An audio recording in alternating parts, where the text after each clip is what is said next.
isti'dad, qiyam,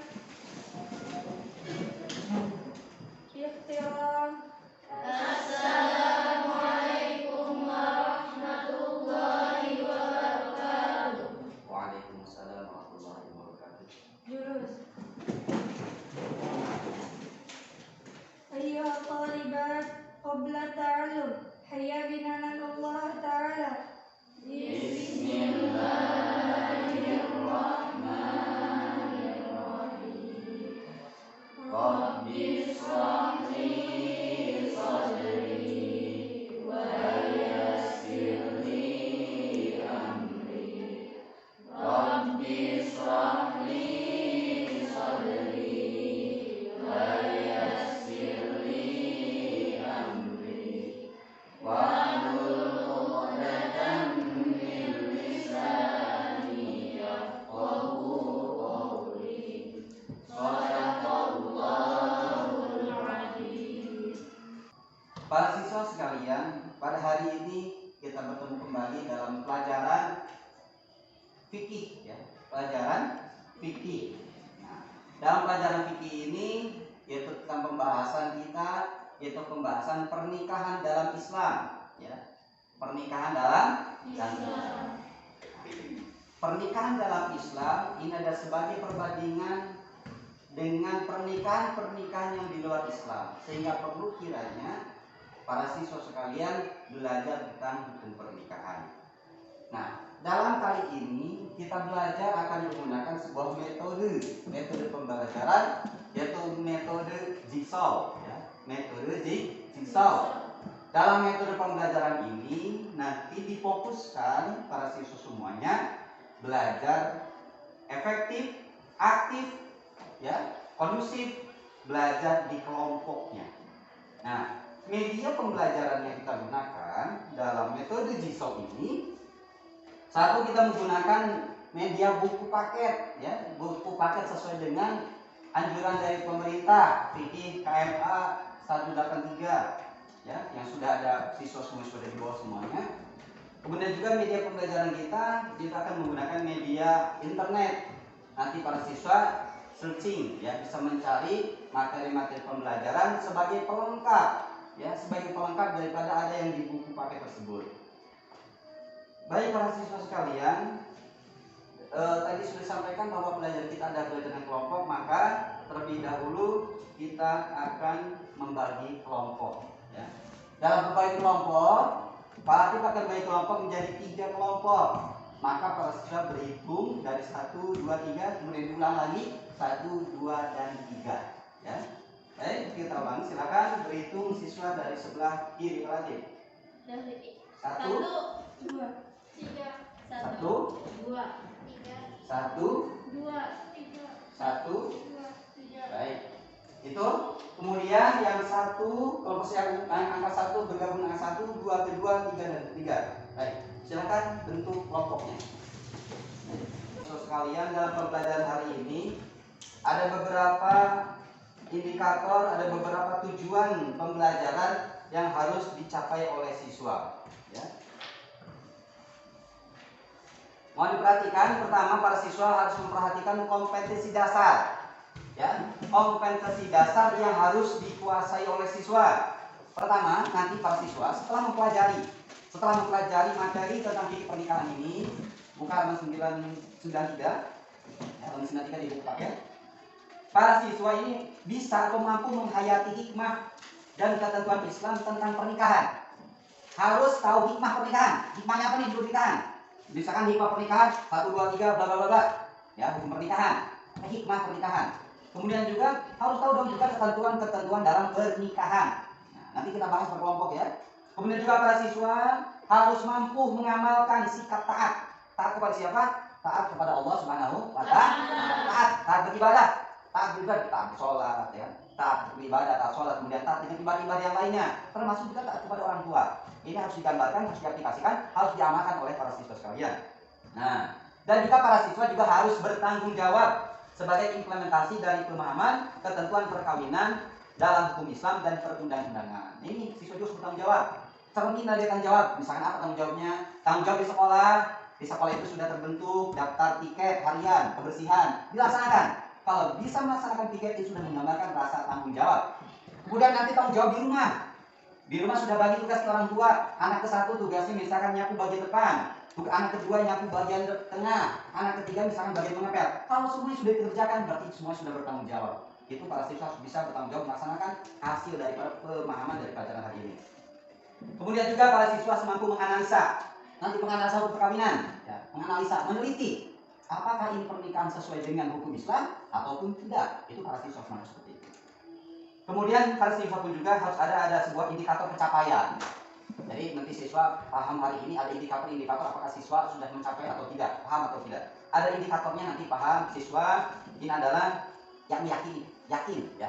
Indikator pencapaian pertama, siswa yakin bahwa pernikahan itu pasti ada hikmahnya, yakin.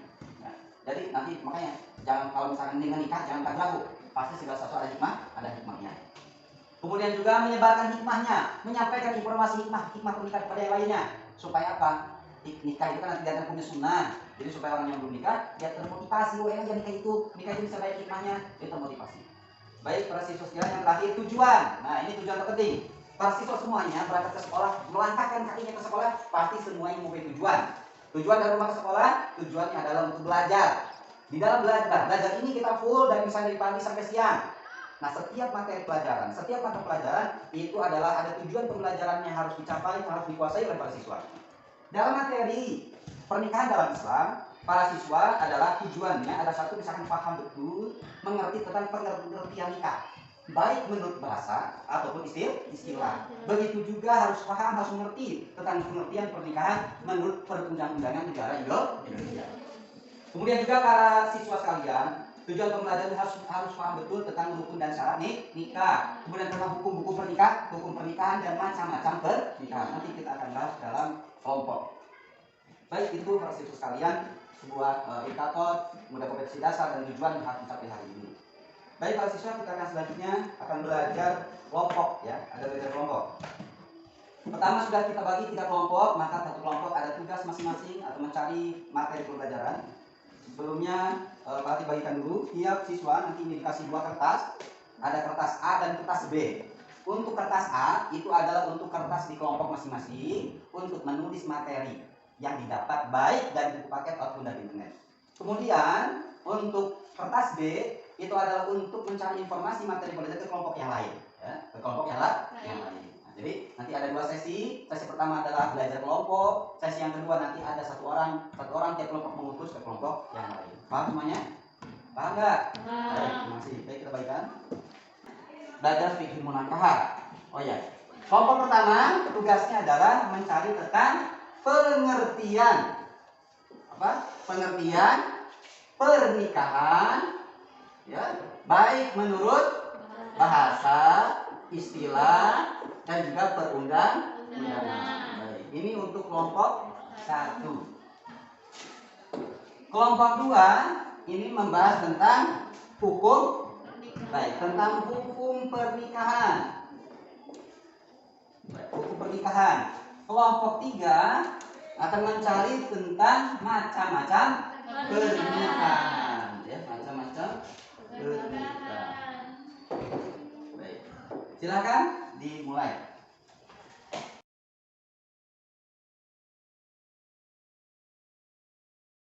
Tadi hasil sudah kembali, kalau konsentrasi silakan menyampaikan ke temannya. Ya, silakan. Yang terutusan dari kelompok berapa?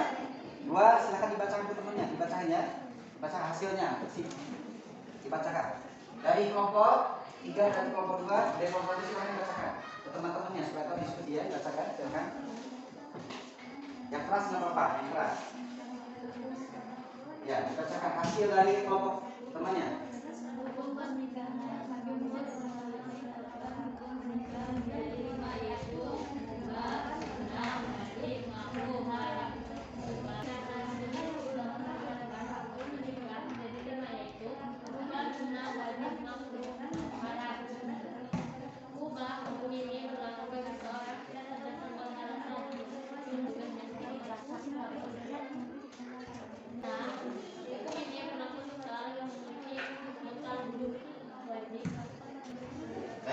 capek kan?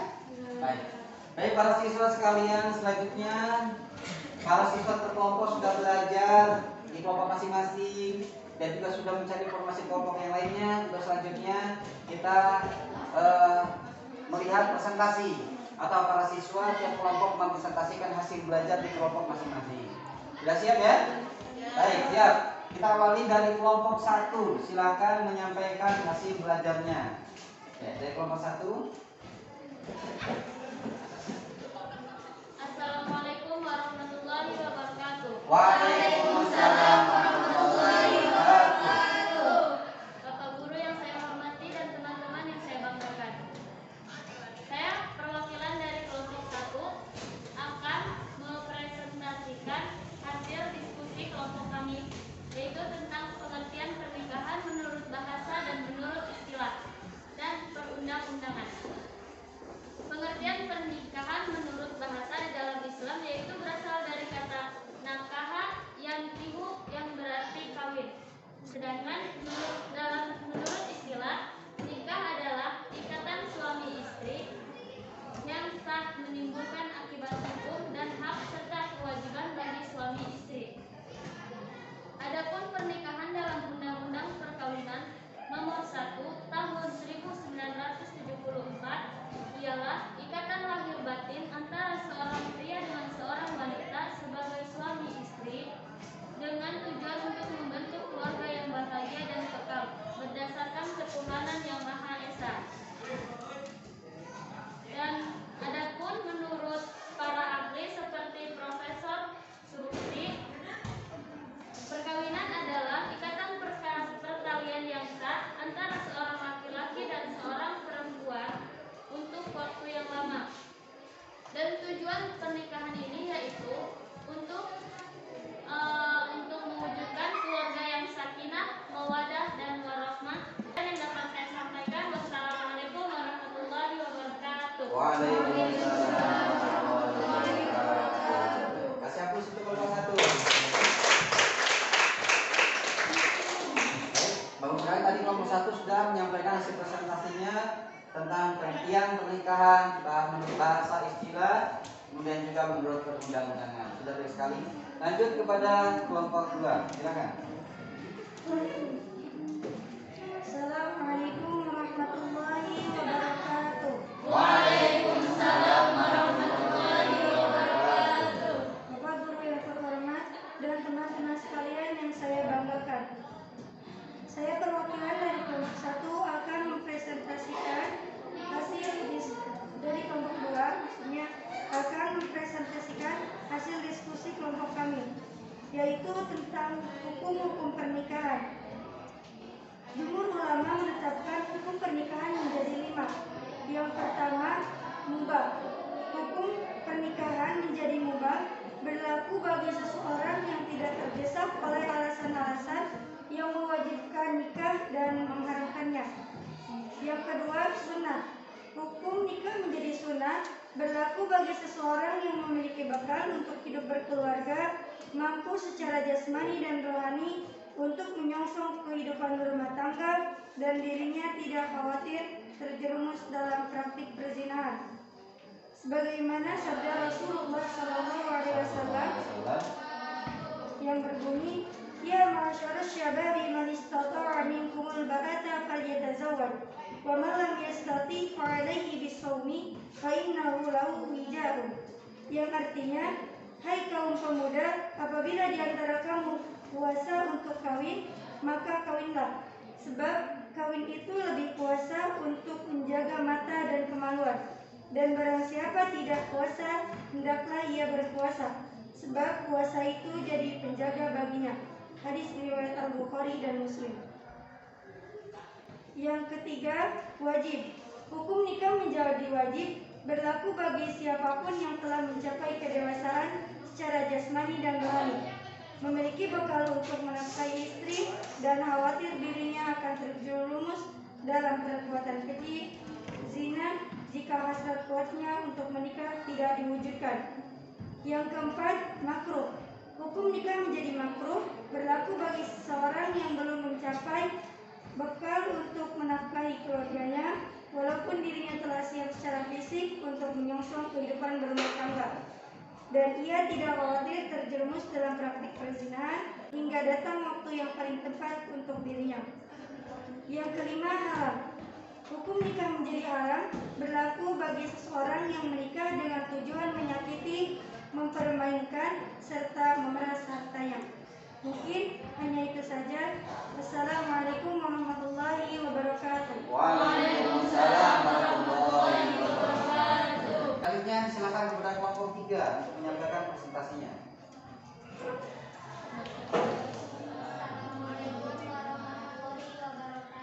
Waalaikumsalam warahmatullahi wabarakatuh. Bapak Guru yang saya hormati dan teman-teman yang saya banggakan, saya mewakili kelompok 3 ini mempresentasikan hasil diskusi kami tentang macam-macam pernikahan. 1. Nikah mutlak. Nikah mutlak ialah nikah yang dilakukan oleh seseorang dengan tujuan bersenang-senang untuk sementara waktu. Yang kedua, nikah sigor. Nikah sigor adalah seseorang perempuan yang dinikahkan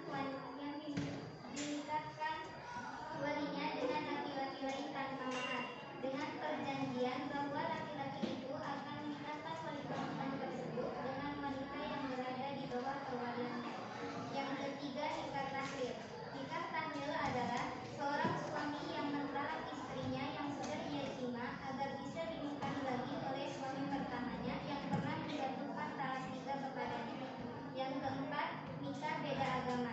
Nikah beda agama merupakan ikatan lahir dan batin antara seorang pria dan seorang wanita yang karena berbeda agama menyebabkan tersangkutnya dua peraturan yang berlainan mengenai syarat-syarat dan tata cara pelaksanaan perkawinan. Yang kelima, pernikahan al-azwaj al-wajib. Pernikahan al-azwaj al-wajib adalah pernikahan wajib yang harus dilakukan oleh individu yang memiliki kemampuan untuk melakukan pernikahan serta memiliki nafsu biologis dan khawatir pribadinya melakukan dosa paling berat dalam Islam, yakni perbuatan zina yang dosa dan melawan Allah. Yang keenam, pernikahan badal. Pernikahan badal adalah individu laki-laki mengadakan perjanjian untuk menyerahkan istrinya kepada individu lain dan mengambil istri individu lain itu sebagai istrinya dengan memberi sejumlah uang tambahan. Cukup sekian dari saya, kurang dan lebihnya mohon maaf. Assalamualaikum warahmatullahi wabarakatuh. Waalaikumsalam warahmatullahi wabarakatuh. Baik semuanya, kasih aplaus untuk kita semuanya. Baik para siswa sekalian, tadi sudah baik semuanya belajar kelompok. Ingat tujuan kelompok ini adalah belajar secara kondusif, efektif semuanya. Bisa belajar, bisa mencapai apa yang didapat, apa yang dicari itu sebuah dari semuanya. Baik para siswa, untuk selanjutnya. Baik, tadi kita apalagi akan menambahkan ada tambahan materi. Ini penguatan sifatnya bahwa pernikahan dalam Islam, baik, ada Islam di sini ada pernikahan. Para siswa juga betul bisa membedakan bahwa mana yang suatu hubungan pergaulan ada dengan pernikahan dan tidak dengan pernikahan. Itu harus dibedakan. Pernikahan dalam Islam tadi ada pernikahan di dalam Islam, berarti ada pernikahan yang bukan non Islam, ya, dengan cara-cara bukan Islam. Maka pernikahan ini adalah termasuk syariat, ya, syariat agama Islam yang harus dijalankan oleh seluruh umat Islam. Bisa ya, oleh seluruh orang yang beragama Islam. Ya. Pernikahan. Nah, pernikahan. Maka kita lihat tadi pernikahan yang sudah disampaikan oleh kelompok 1 bahwa pernikahan itu kan ada menurut istilah dan syarat. Kita garis bawah aja. Pernikahan itu ada sebuah akad, ya. Sebuah akad yang menghalalkan hubungan dua orang. Sebuah akad yang menghalalkan hubungan dua orang. Siapa dua orang?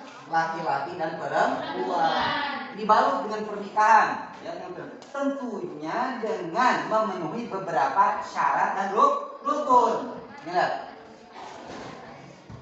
memenuhi syarat dan rukun. Apa syarat pernikahan? Lihat, pernikahan itu harus memenuhi syarat dan rukun. Ya, syarat rukun. Nanti untuk lebih jelasnya nanti dalam satu rukun kita akan bahas.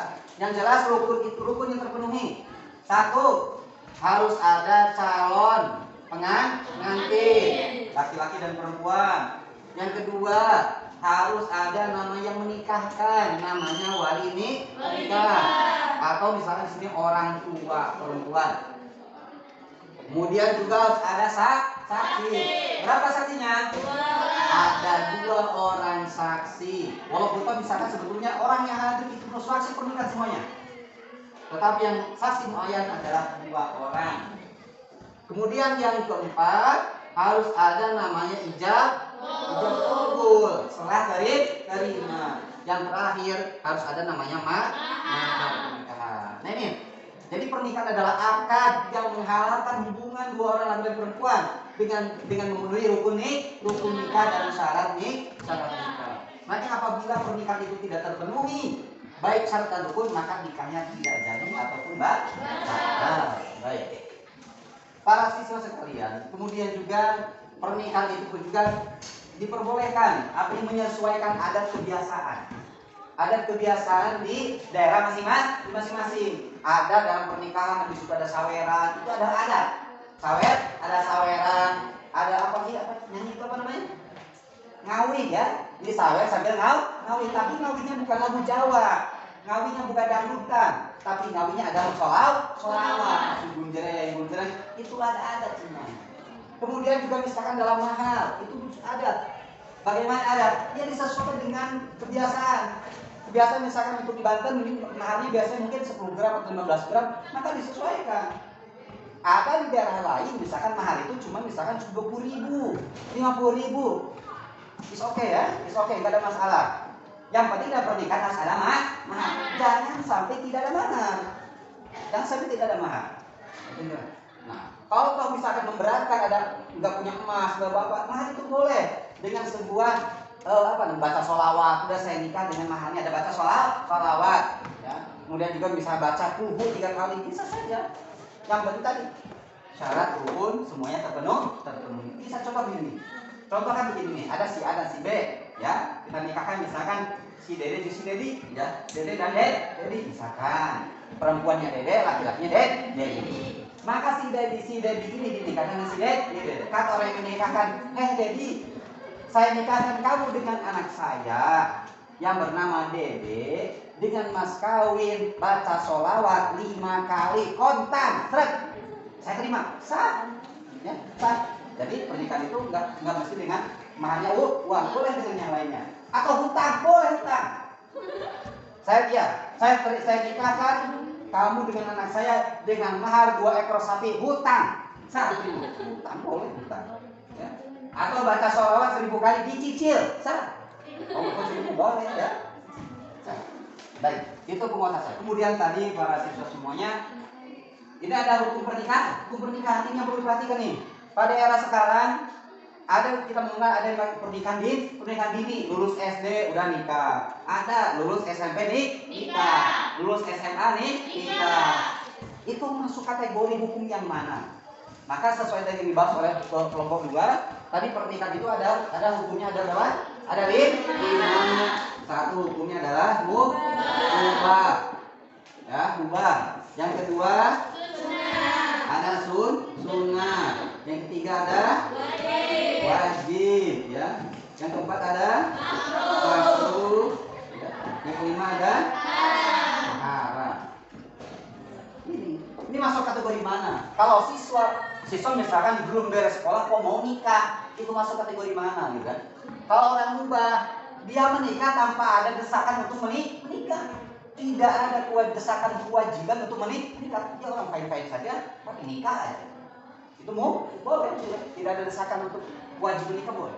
Kalau sunnah itu orang yang sudah punya bekal harmonik, mas kawinnya ada, biaya pernikahan juga ada, orang yang juga ada sehat, lengkap lahir dan batin sudah siap. Tetapi dia tidak ada kekhawatiran untuk melakukan praktek zina, tidak ada kekhawatiran, jadi aman saja. Maka hal ini kategori sunnah. Ada yang ketiga wajib. Orang yang sudah punya bekal, ya, orang punya bekal sudah cukup, kemudian ada kekhawatiran kalau dia tidak menikah akan terjerumus dalam praktek zina, maka hukumnya wajib.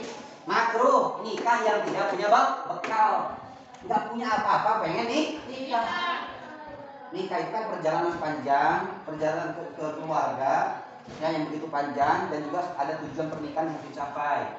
Tujuan pernikahan kan apa? Sakinah, mawaddah, warahmah.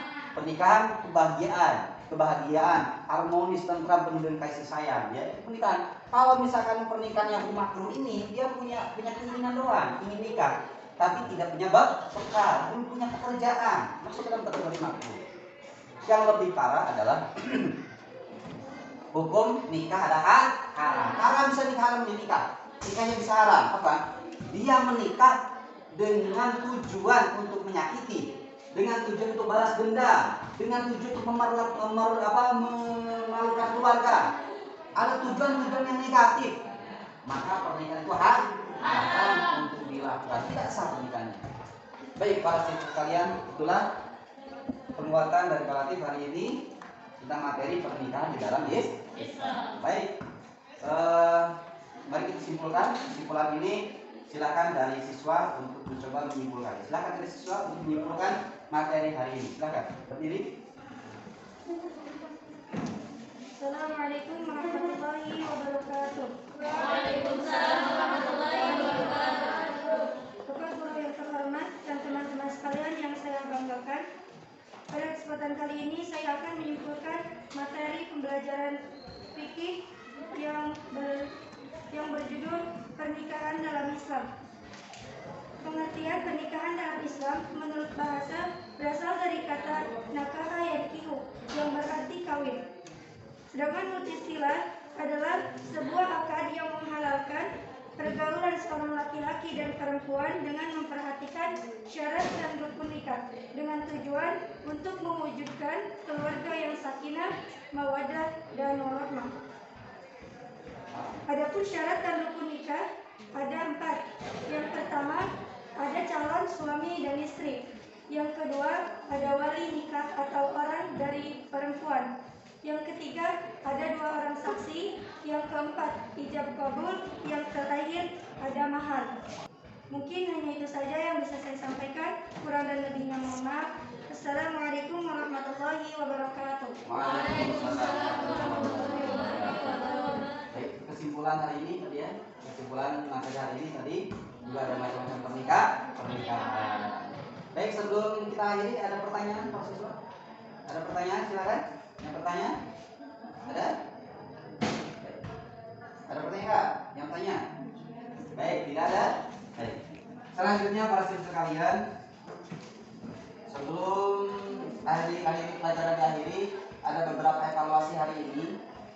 Evaluasi hari ini, 1. Alhamdulillah kita semuanya sudah baik, dalam belajar sudah baik, kerja kelompok sudah baik. Cuma ada kekurangan-kekurangan yang nanti harus dipenuhi, harus ditutupi dan disempurnakan. Di antaranya nanti materi pelajaran, materi-materi yang dicari adalah belum begitu meluas secara detail, dan juga belum memberikan sebuah contoh-contoh yang konkret yang dikasih hari ini. Itu kekurangan dalam tugas kelompok hari ini. Nah, kemudian diharapkan untuk nanti tugas ke depan, ya, ini adalah lebih baik dan lebih baik sekali. Baik, tugas selanjutnya, tugas untuk kelompok masing-masing. Ya, tugas untuk semuanya ke depan. Nanti kita akan bentuk kelompok lagi, tetapi semuanya ini tugasnya per orang. Tugasnya adalah bagaimana hukum pernikahan via online. Ya. Kemudian Pak Latif akan mengecek kehadirannya. Alhamdulillah semuanya dengan semangat belajar dari awal sampai selesai. Untuk diceknya, pertama Dahlia Ahad. Baik. Terima kasih para siswa semuanya telah belajar dengan baik. Ingat, tetap jaga kesehatan, jaga diri sendiri, jaga keluarga. Ingat, kesehatan itu adalah sangat penting. Kata Rasul kesehatan, dan kita tetap selalu berdoa mudah-mudahan musibah yang diberikan oleh Allah kepada kita semuanya, musibah virus COVID-19, semoga diangkat oleh Allah. Amin ya rabbal alamin. Dan keluarga kita yang sakit mudah-mudahan diberikan kesembuhan oleh Allah Subhanahu wa taala. Amin ya rabbal alamin. Baik para siswa, mari kita tutup materi hari ini dengan membaca hamdalah. Alhamdulillahirabbil alamin. Sekian, selamat bertemu kembali dalam pertemuan selanjutnya. Wassalamualaikum warahmatullahi wabarakatuh.